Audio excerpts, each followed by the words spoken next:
Okay, so let's start your classification for matter. Classification for matter on the basis of their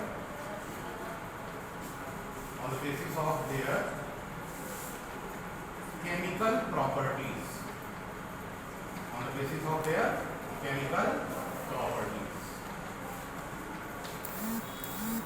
Okay, so on the basis of their chemical properties, how we can classify the matter? First thing which we are going to consider here is the chemical property that how they are reacting, how they are having the atoms or the particles constituted with each other.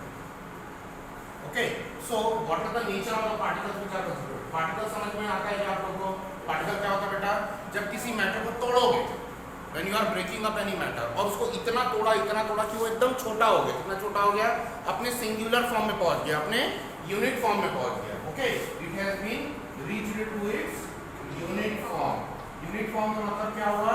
It can not be breaked further और it is unfeasible. Word use किया बेटा, बहुत सही word है, feasible. Feasibility उसकी खत्म हो गई और उसको अपन और नहीं तोड़ सकते. It can not break down. ठीक है, तो वो जब अपने यूनिट फॉर्म में पहुंच गया, उसी यूनिट फॉर्म को हम क्या बोलते हैं? We call it as particles.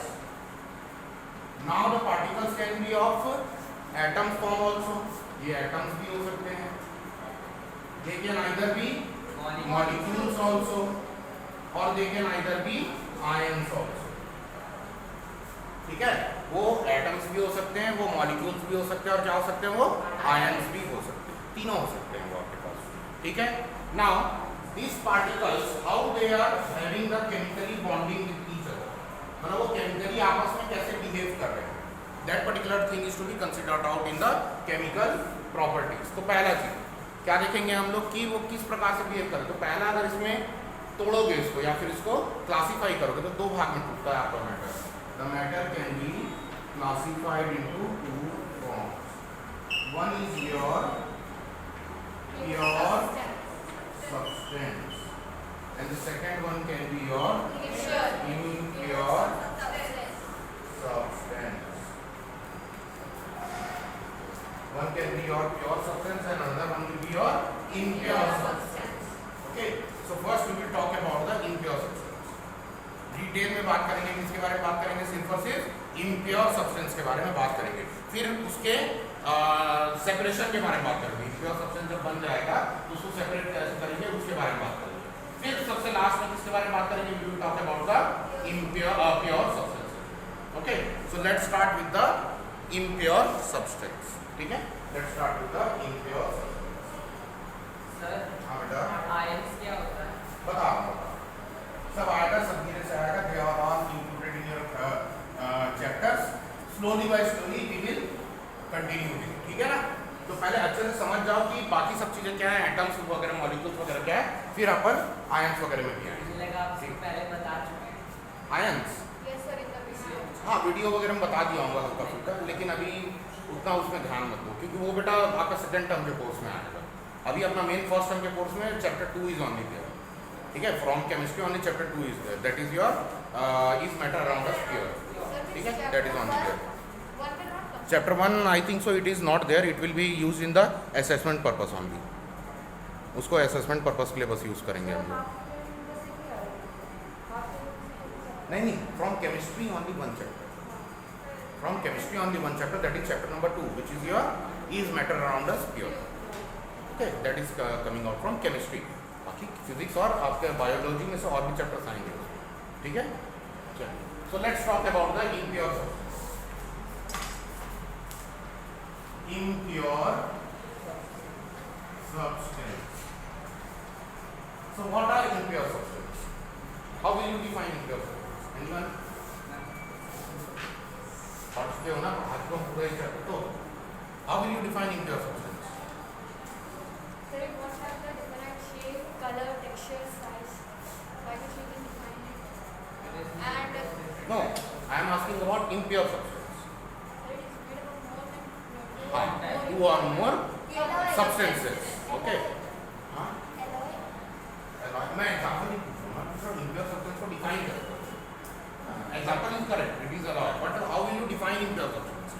इसको डिफाइन कैसे करोगे? तो डिफाइन बिल्कुल सही बोला उन्होंने कि व्हेन टू और more substances are combined with each other in any ratio, okay, when two और more substances are combined with each other in any ratio, then it is termed as impure substance. When two और more substances are combined with each other in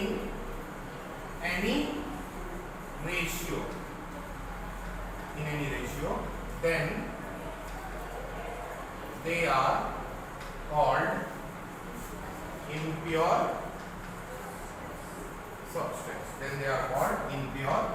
substance. For example, as you have told me about alloys, so here what is the how many substances are taken here? Two or more metals are mixed with each other, है ना? Two or more metals are mixed. Similarly, you can take any mixture also, such as solution. Okay, any solution, Salt, sugar. salt, sugar, or any solution. Sometimes solid solution. This alloy is an example of solid solution. Okay, liquid gas solution. For example, carbonated water, the Limca or that Thumbs Up, cold drinks, all you soda water. Okay, so that soft drinks, all the soft drinks which you drink, they are termed as the mixture of liquid and gas.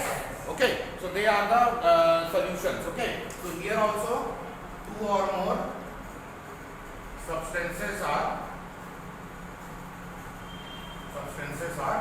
mixed up.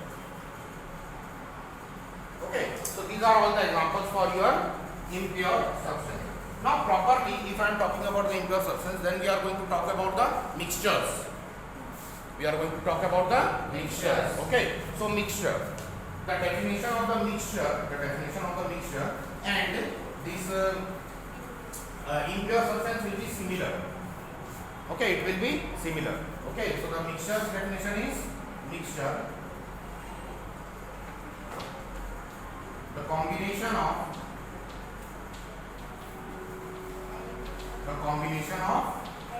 two or more. No, don't use the word element now.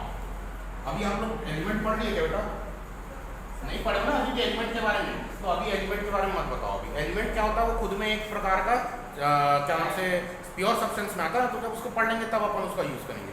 यहाँ पे भी हम लोग क्या जानते हैं कि वो सब्सटेंस है, ठीक है, दैट इज सब्सटेंस. तो वो क्या है? द कॉम्बिनेशन ऑफ टू और more substances in any ratio. How many types of mixtures are there? Two types of mixtures are there. What are they? Homogeneous mixture And and heterogeneous mixture. Two types of mixtures are there. So mixtures can be further divided into two types. One is your homogeneous and the second one is your heterogeneous. So what are homogeneous mixture? First have the definition of that homogeneous mixture. What are homogeneous mixture?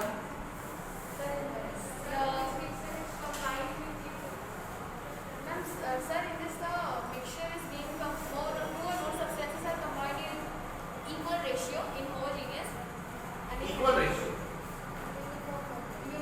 And no sir, their mixture is uniform throughout, sir. Their mixture is uniform throughout. The mixture is uniform throughout. Okay, considerable. Any more answer? And no boundaries mixture of the other part. Means the components cannot be easily distinguishable there. Yes. है ना? सही बोल रहा आपने कि बिल्कुल सही बोला कि the mixture is uniformly mixed with each other. There we cannot easily distinguish the particles of that particular mixture. जैसे मान लीजिए मैंने क्या किया, सॉल्ट या एक ग्लास पानी में घोल दिया, तो क्या उसमें सॉल्ट और वाटर अलग अलग दिखेंगे क्या? आप सिर्फ देख के बता सकते हो क्या कि that particular is a mixture of salt and water? सिर्फ देख के No sir. नहीं बता सकते ना. आपको क्या लगेगा? वो तो सादा पानी ही है ना? जब तक उसको टेस्ट नहीं करोगे, जैसे टेस्ट करोगे तब पता चलेगा कि वो कैसा वाटर है, that is a salty water. या फिर अगर उसमें शुगर मिलाओगे तो शुगर मिलाने के बाद भी सिर्फ देख के तो कोई नहीं बता सकता कि वो शुगर वाटर है, स्वीट वाटर है. जब उसको क्या करोगे?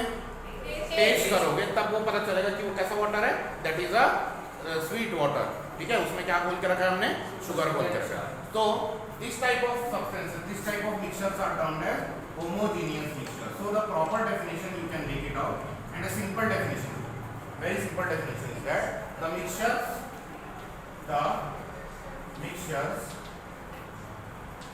which whose component है ना, whose component cannot be easily distinguished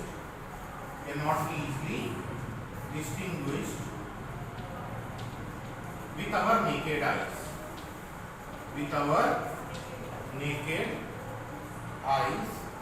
they are termed as homogeneous mixture.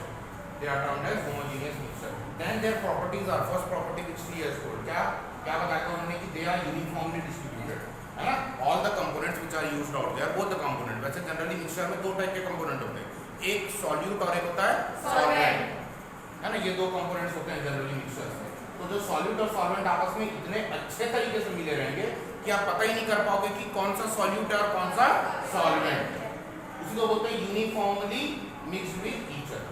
ठीक है, ये पहला property. Second, the particles of both the solvent and solute are very small. The particles of both the solvent and solute are very small.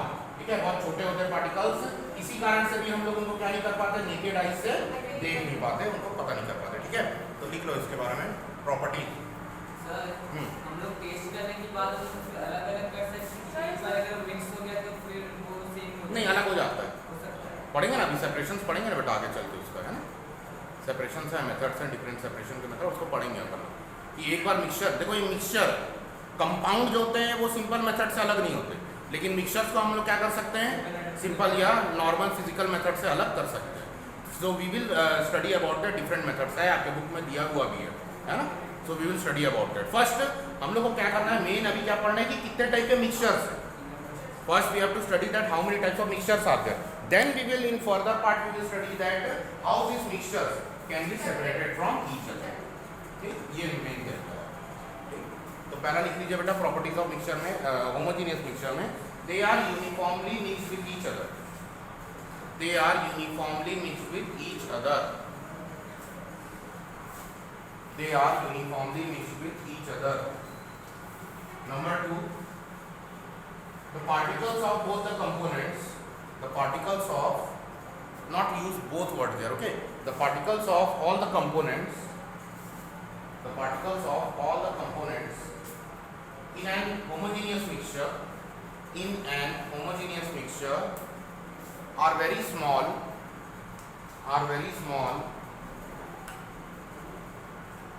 bracket में less than 10 to the power minus 9 meters, 10 to the power minus 9 meters. We can also call them as nanometers. Okay, so 1 nanometer से भी छोटे होते हैं उसके particles, कितने छोटे होंगे, 1 नैनोमीटर से भी छोटे होते हैं उसके particles, 10 to the power minus 9 meters, 10 to the power minus 9 meters. Okay, third property, they cannot be easily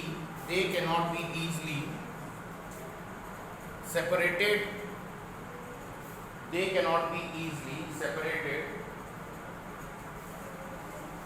some special methods are used for the separation of homogeneous mixtures. They cannot be easily separated. Some special methods are used for their separations.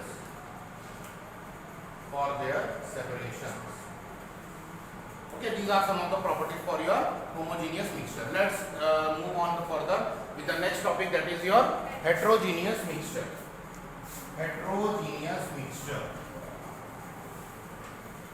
So what is a heterogeneous mixture? According to this definition, heterogeneous will be the mixture mixture whose component particles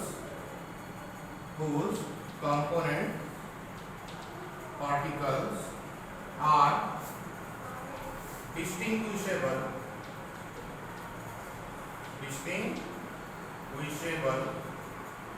by our naked eyes.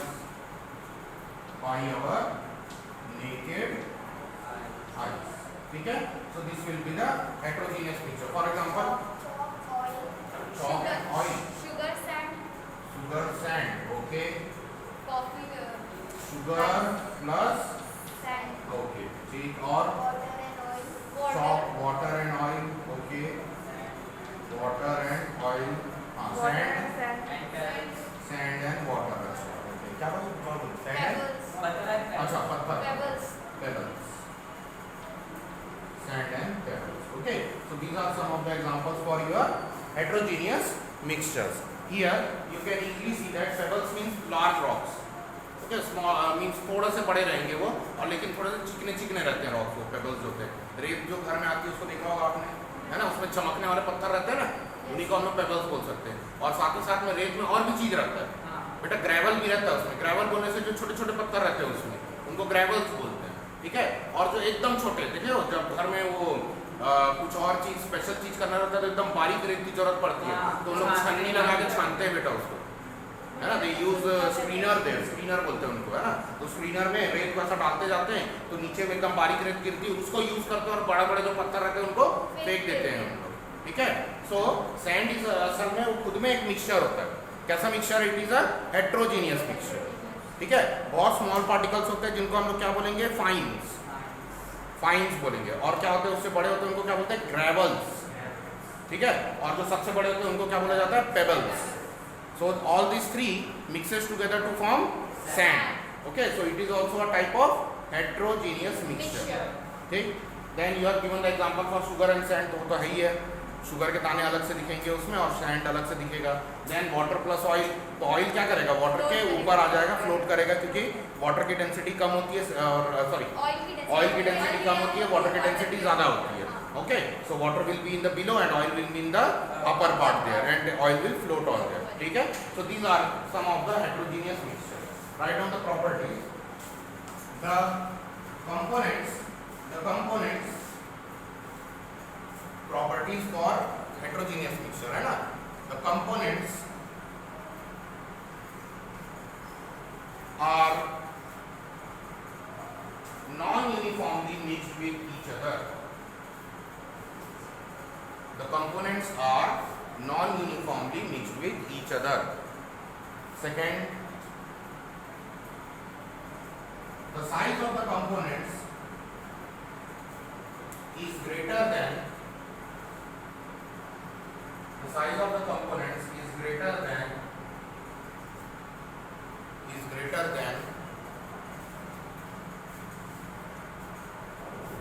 10 to the power minus 3 meters. 10 to the power minus 3 meters. Millimetre बोल सकते हो उसको. ठीक है, 10 to the power minus 3 meters. बहुत बड़े होते हैं particles as comparison to that of your, किसके बारे में बात करोगे? अगर होमोजीनियस पार्टिकल की बात करोगे तो उनके मुकाबले उनके पार्टिकल्स अच्छे खासे बड़े होते हैं. ठीक है, 10 to the power minus 3 meters. ठीक है, okay.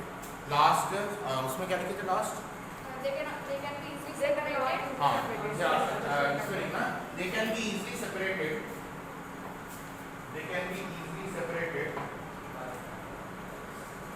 by simple physical methods. They can be easily separated by simple physical methods. जैसा एग्जांपल आपको देता हूँ मैं, फिल्ट्रेशन, है ना. चॉक वाटर का फिल्ट्रेशन कर सकते हो. क्या करोगे? सैंड और वाटर को जैसे मैंने मिक्स किया तो क्या करूँगा? फिल्ट्रेशन कर दूंगा उसका. तो फिल्ट्रेशन करूँगा तो क्या हो जाएगा? पूरा सैंड जो है वो छन्नी में ऊपर निकल जाएगा, रेसिड्यू बन जाएगा, और जो आपका वाटर है वो क्या हो जाएगा बेटा? नीचे आ जाएगा. ठीक है, ड्रेन आउट हो जाएगा पूरा. So that is a method where you can use this simple physical method can be use for separation of the heterogeneous mixture. Now let's move further and see the types of homogeneous mixture. Specially अपन किसके बारे में पढ़ेंगे, homogeneous mixture के बारे में। So the homogeneous mixtures में सबसे पहला हम लोग देखेंगे बेटा सॉल्यूशंस, इसके बारे में देखने वाले हैं सॉल्यूशंस। ओके, तो जनरली सॉल्यूशंस आप लोग के दिमाग में यही बैठा होगा कि सॉल्यूशंस इन लिक्विड्स और बाकी सब्सटेंसेस का होता है, but it is not true. Solutions बेटा any of the substance, all the three matters which you have studied, solid, liquid and gases, okay, उनमें आपस में किसी को भी आप सॉल्यूट किसी को भी सॉल्वेंट बना सकते हो।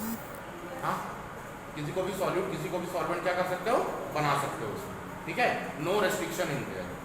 क्या सॉलिड सॉलिड का भी सोल्यूशन बनता है, जैसा अभी हम लोगों ने एग्जांपल देखा किसका बेटा, एलॉयस का, उसमें दो मेटल्स को आपस में मिक्स किया जाता है, तो एक मेटल का वैल्यू ज़्यादा रहता है, एक मेटल का वैल्यू बहुत कम रहता है, तो जिसका कम है वो सॉल्यूट बन गया, जिसका ज़्यादा है वो क्या बन गया, सॉल्वेंट बन गया। वहाँ पे आएगा समझ में, ठीक है। सिमिलरली कैम्फर, कैम्फर समझते हो क्या? Yes sir. कैम्फर बोलने से कपूर, हाँ घर में यूज करते हैं अपन कपूर, ठीक है। तो वो जो कपूर है, कपूर को अगर नाइट्रोजन गैस के आसपास रखोगे उसके पास में, तो वो घुल जाता है, उसमें बहुत जल्दी घुल जाता है। नेचुरली अगर ऐसे भी रखोगे तो घुलेगा, लेकिन टाइम लेगा, लेकिन अगर उसको नाइट्रोजन गैस में एटमॉस्फेयर में अगर रखो तो जल्दी क्या होता है, डिफ्यूज होता है, जल्दी वो क्या हो जाता है, सब्लिमेट हो जाता है, घुल जाता है, ठीक है। So that is also a type of your mixture on the way. इसी प्रोसेस को सब्लिमेशन बोलते हैं। हाँ सब्लिमेशन, लेकिन वो फास्ट सब्लिमेशन हो रहा है वहाँ पे। जनरली कपूर को यहाँ पे भी रखोगे तब भी वो घुल जाएगा वहाँ पे, लेकिन यहाँ पे क्या घुलेगा, थोड़ा सा टाइम लेगा, it will take time here. But in that particular case where nitrogen gas वाले केस में क्या हो जाएगा, जल्दी हो जाएगा सब्लिमेट। नेथ्रीन बॉल इज टामर गोली, घर में वो यूज करते हैं वो भी, लेकिन वो तो धीरे धीरे घुलता है ना बहुत। नहीं, उसका कुछ और कंडीशन होगा, कुछ और कंडीशन में। कपूर सिर्फ है जो नाइट्रोजन गैस के कंडीशन में, नाइट्रोजन गैस में रखने से जल्दी घुल जाता है, बहुत जल्दी सब्लिमेट होता है उसमें, ठीक है। फिर we will talk about the solutions here. So solutions, तो सॉल्यूशन में मेन दो पार्ट होते हैं, solutions have main two parts, one is your solvent and one is your solute. तो पता कैसे करेंगे कौन सा सॉल्वेंट है कौन सा सॉल्यूट है? by the quantity low quantity is for solute and substance which is in low quantity is for solid। Very good, सही बात है, ये सबसे इजी तरीका पता करने का, सबसे इजी तरीका वो देखना कि कौन किस में घुल रहा है, कौन कैसे घुल रहा है, कौन घोल रहा है, वो सब देखने का सबसे अच्छा ये देखो कि जो भी आपको मिक्सचर दिया हुआ है उसमें किस पर्टिकुलर कंपोनेंट की क्वांटिटी ज़्यादा है और किस पर्टिकुलर कंपोनेंट की क्वांटिटी कम है। ओके, तो जिसकी क्वांटिटी ज़्यादा होगी, more quantity, that will be termed as solvent. The substance, the component of the mixture which is present in more quantity, that will be termed as the solvent. ठीक है, and the substance whose quantity is less, it will be termed as solute. ठीक है, ये बहुत easy way है, इससे अपन जल्दी बता सकते हैं, ठीक है। अब सॉल्वेंट और सॉल्यूट का कंसंट्रेशन कैसे बताते हैं? तुम लोग मोल और सॉल्यूट से पता चलता है सर। ठीक है, कम से कम दो तीन चीज बता देता हूँ अभी, ठीक है।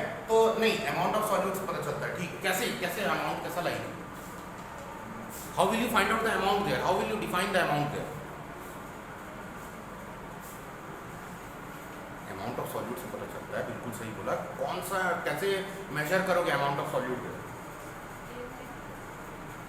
बाय मास और बाय वॉल्यूम, दो चीज है, वॉल्यूम जानते हो, मास जानते हो? What is mass? Amount of matter present in any substance, है ना, and what is volume? The amount of space occupied by the substance, ठीक है। तो अगर ये दोनों चीज आपको पता है तो आप उसके थ्रू कंसंट्रेशन बता सकते हो किसी सॉल्यूट का कि किसी सॉल्यूशन में उसका कितना कंसंट्रेशन, ठीक है। So write down the heading, concentration of solution, concentration of components of solution, concentration of component of solution, ये नहीं पढ़ाया हूँ, concentration of component of solution.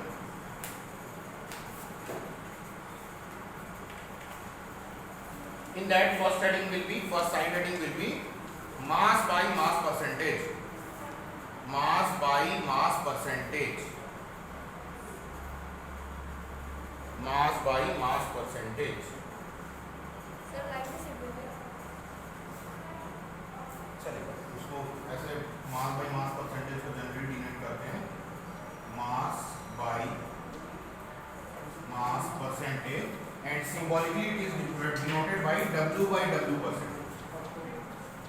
Okay बेटा, symbolically it is denoted by W by W percentage. Weight by weight percentage also it is called. Okay.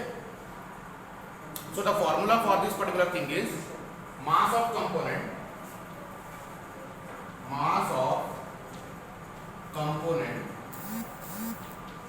divided by mass of solution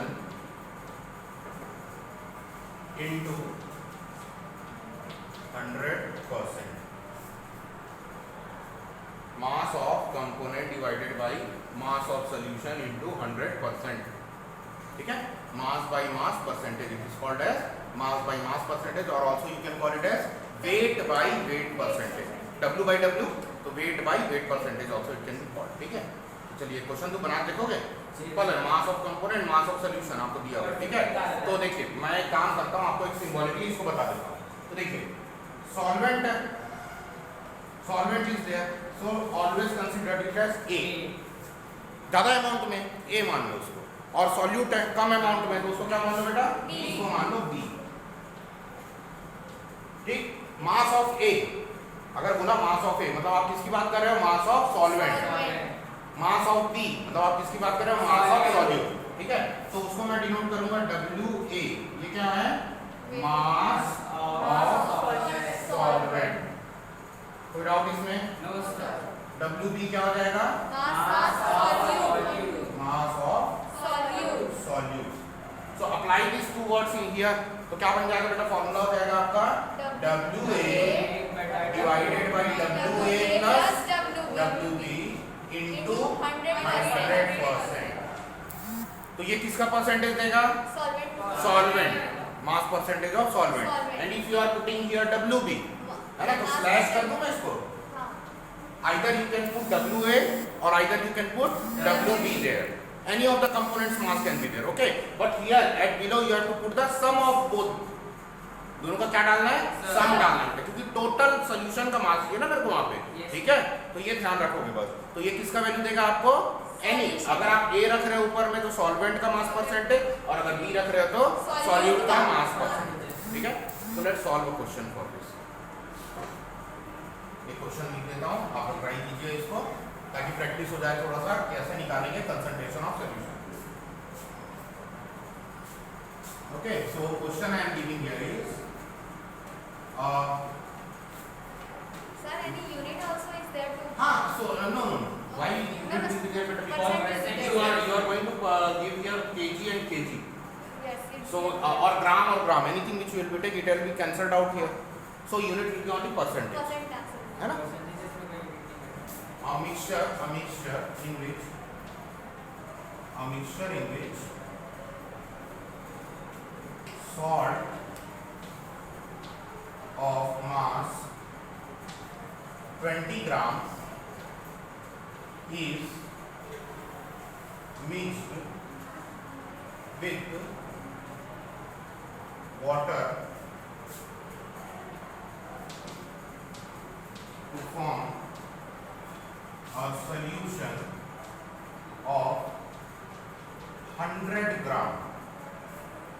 Okay, a mixture in which salt of mass 20 gram is mixed with water to form a solution of 100 gram. Find the mass percentage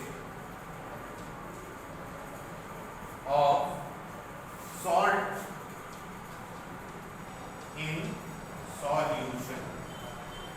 Find the mass percentage of salt in solution. 600%. आगे कितने जल्दी, एक minute. 100%, No sir. 600. No sir. 600. No sir. रुक जाओ. 50/3%. 50 by 3. No उसको sir. convert. Simple है, एकदम simple है. कहाँ उतना वो कर रहे हो तुम लोग, बनाओ. चलो देख लो सर, टाइम भी हो गया. Solution given WB is equals to how much it is given, 20 grams. 20 grams. Okay, WA plus WB it is given 100 grams. 100 grams. Total mass of the solution is given which is 100 grams. Yes. And mass of your solute is given which is 20 grams. The formula was 2500. WA, means you have to find out for WB only na. So the formula will become WB upon WA plus WB into 100%. 100%. Okay, so here it will be value will be 20 divided by 100 into 100. So 100 and 100 will get cancel out here, and the answer will become 20%. 20%. So why we not added 20 now? Why we will add beta? According to question, the total mass of solution is given out there, na? Yes. So why we will add 20 there more? Yes. है ना? Because the total mass of solution is 100 grams, and out of that 20 gram is salt. So if it was asked that you have to find out the mass percentage for water, then you were about to subtract 100 from 20. तब हम लोग minus करते और 80 निकालते हैं, तो 80 क्या रहता है बेटा? Mass of water. Minus. ठीक है, आया समझ में सबको? Yes, ठीक sir. है, तो answer will be 20%. So we will continue with this particular topic in the next chapter. ठीक है, in the next class. Thank you for today.